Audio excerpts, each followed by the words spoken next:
Now, ultimately, it is up to the Israelis and Palestinians to take action. No peace can be imposed upon them, not by the United States, not by anybody else. But endless delay won't make the problem go away. What America and the international community can do is to state frankly what everyone knows. A lasting peace will involve two states for two peoples. Israel as a Jewish state and the homeland for the Jewish people, and the state of Palestine as the homeland for the Palestinian people, each state enjoying self-determination, mutual recognition, and peace.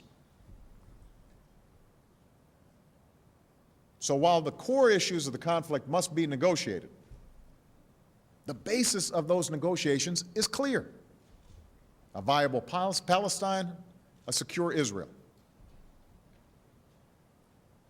The United States believes that negotiations should result in two states with permanent Palestinian borders with Israel, Jordan, and Egypt, and permanent Israeli borders with Palestine. We believe the borders of Israel and Palestine should be based on the 1967 lines with mutually agreed swaps. And after years of war against al-Qaeda and its affiliates, we have dealt al-Qaeda a huge blow by killing its leader, Osama bin Laden. Bin Laden was no martyr. He was a mass murderer who offered a message of hate, an insistence that Muslims had to take up arms against the West and that violence against men, women, and children was the only path to change. He rejected democracy and individual rights for Muslims in favor of violent extremism. His agenda focused on what he could destroy, not what he could build.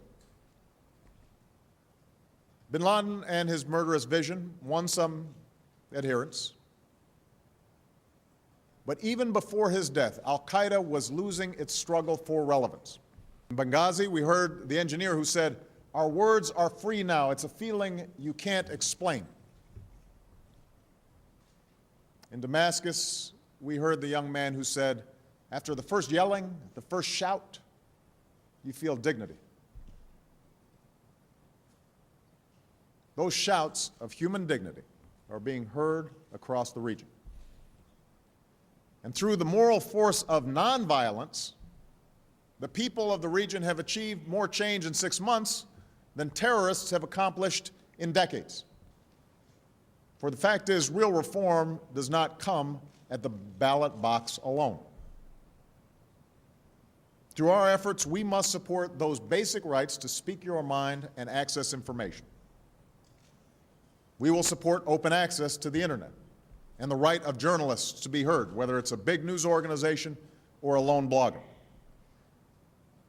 In the 21st century, information is power. The truth cannot be hidden.